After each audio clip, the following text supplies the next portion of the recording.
A parasite is an organism that lives on or inside another organism, getting its food from it. My husband, Kyle, called me a parasite. After dedicating my life solely to taking care of my mother-in-law, Mary, I struggled to find a job and had to rely on him financially. I wasn't happy at all for being called a parasite, so I vowed to live like one and to take everything he owned. My name is Julie. I'm a 41-year-old housewife, working part-time. I'd been a full-time housewife for the past 3 years, caring for Mary, until she passed away very recently. Her only child, Kyle, was 3 years older than me. For years after the marriage, Kyle and I were living on our own. When Mary was widowed 5 years ago, she asked us to live with her, as she couldn't bear the thought of living all by herself. I had a good relationship with her. We never had any issues. Mary was a hard worker, doing household chores and looking after the children while I was at work, and always had a dinner ready for us. My relationship with Kyle wasn't bad either. We had all we needed, a clean house with the smell of freshly washed laundry, and delicious food, and that was probably enough to make us feel happy as a family. Everything started to fall apart 2 years after we began living together. Mary fell ill. She always had a heart condition, but I think the fact that she kept herself busy with the housework affected her health badly. I deeply regretted not realizing it sooner, but Kyle thought that it was all my fault.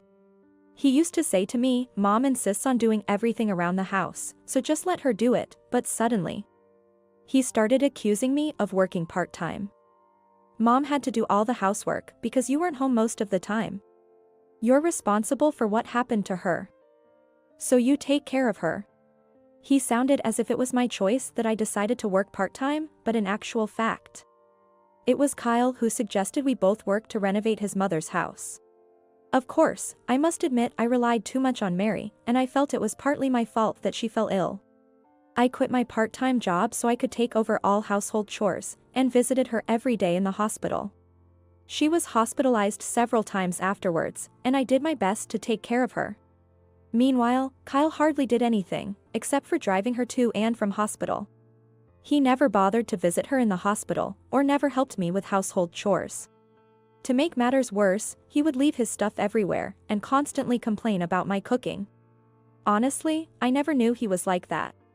Kyle and I got married before we moved in together, and he must have been hiding his true nature so well up until then that I didn't realize he was such a messy person. I was getting frustrated, but at the same time it was very hard for me to say anything to him. Seeing him come home worn out from his increasingly demanding work. Around the time of his mother's first discharge from the hospital, Kyle was transferred to a different department, where he had less overtime. However, his sloppiness only got worse. He would leave his clothes on the floor as he took them off, kick them under the bed if they were in the way. Wouldn't empty the rubbish bin in his study until swarm of fruit flies flying in the room. On his days off, he would stay in his stinky room, turning himself into a complete slob. There was another thing about Kyle that started annoying me. He became arrogant towards me after I quit my job to care for his mother.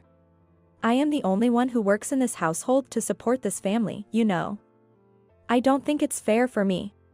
But in reality, I was spending my own savings on our daily expenses, and Mary, her inheritance and pension on her medical bills. But Kyle wouldn't believe us. He was convinced he was the sole breadwinner. Well, I wasn't denying the fact that Kyle was contributing the most financially. But I was the one who was caring for his almost bedridden mother day and night. "Do you know how much it would cost to hire a caregiver for your mother? It would be at least double what you bring home." If I argued, he would fall silent. I tried to keep these conversations from Mary, but living in the same house, it was inevitable that she would overhear them. I felt sorry for her whenever she apologized profusely. Mary passed away within 3 years after she fell ill.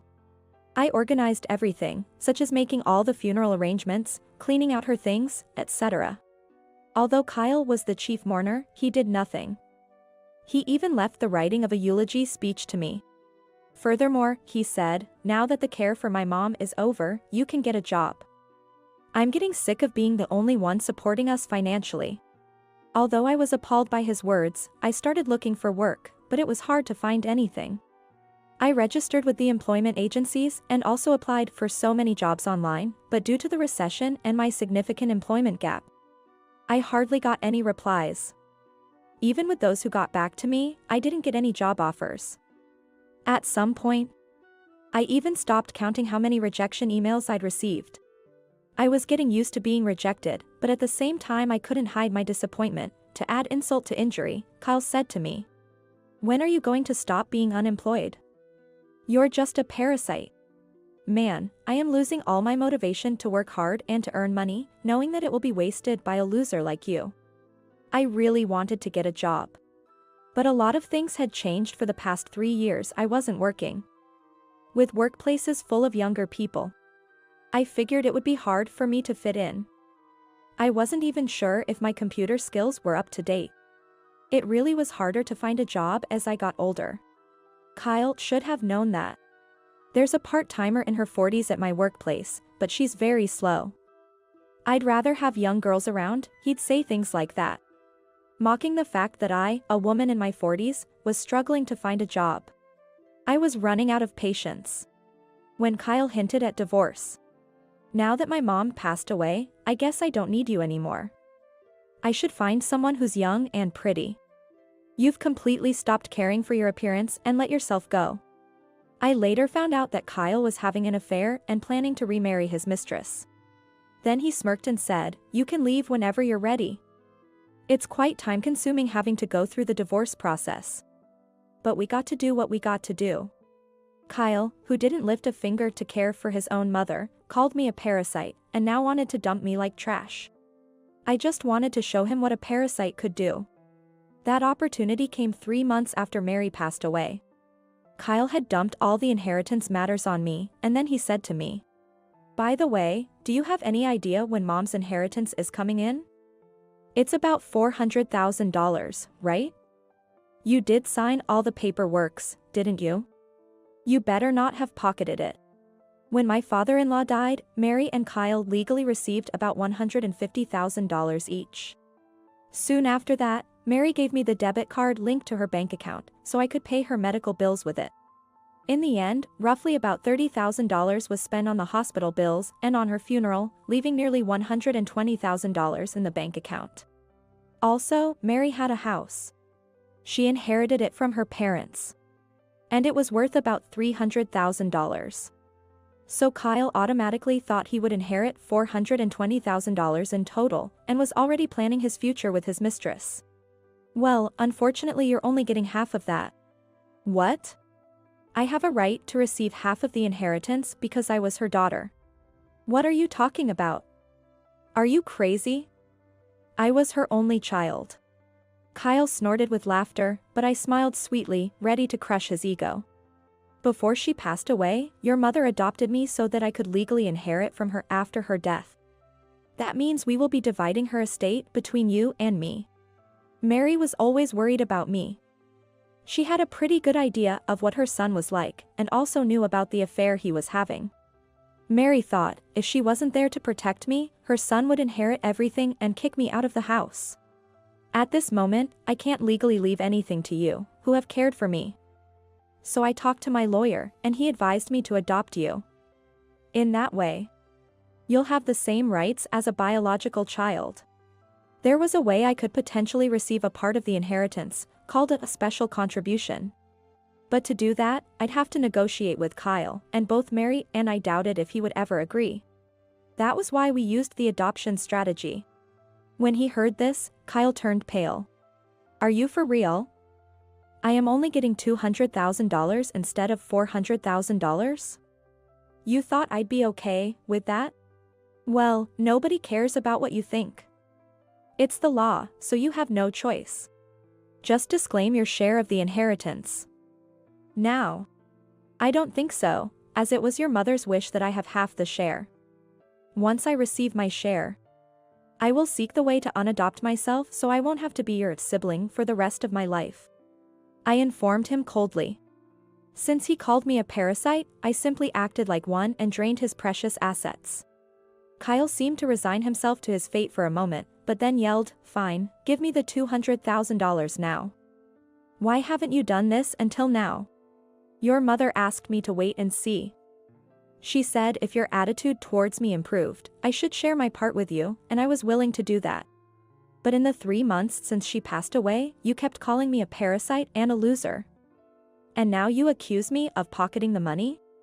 How dare you say that, especially when you didn't lift a finger to help me with anything?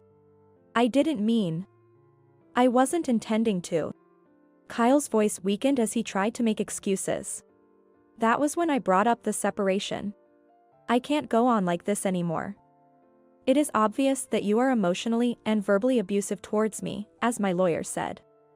It's not good for our children to have a father like you, I told him, revealing that I had already found a place for the kids and myself to move into. He probably never imagined I would actually take actions that quickly. Kyle's face went pale.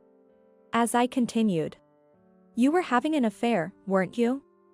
Your mother hired a private detective to investigate. I'll be claiming my share of the assets, and of course, I'll also seek compensation for the emotional abuse I had to put up with for all those years. And yes, I'll take custody of our children, so don't forget you'll be paying child support until they turn 18. The children, having seen their father's attitude towards me, had already agreed to live with me. With that, Kyle's mind completely went blank. No. But. I mean. He kept mumbling, unable to find his next words. However, after a while, when Kyle's mind seemed to clear up a bit, he asked me. Wait. How about Mom's life insurance? The one I was the nominated beneficiary. That was when I had a chance to crush his last hope. Oh, that.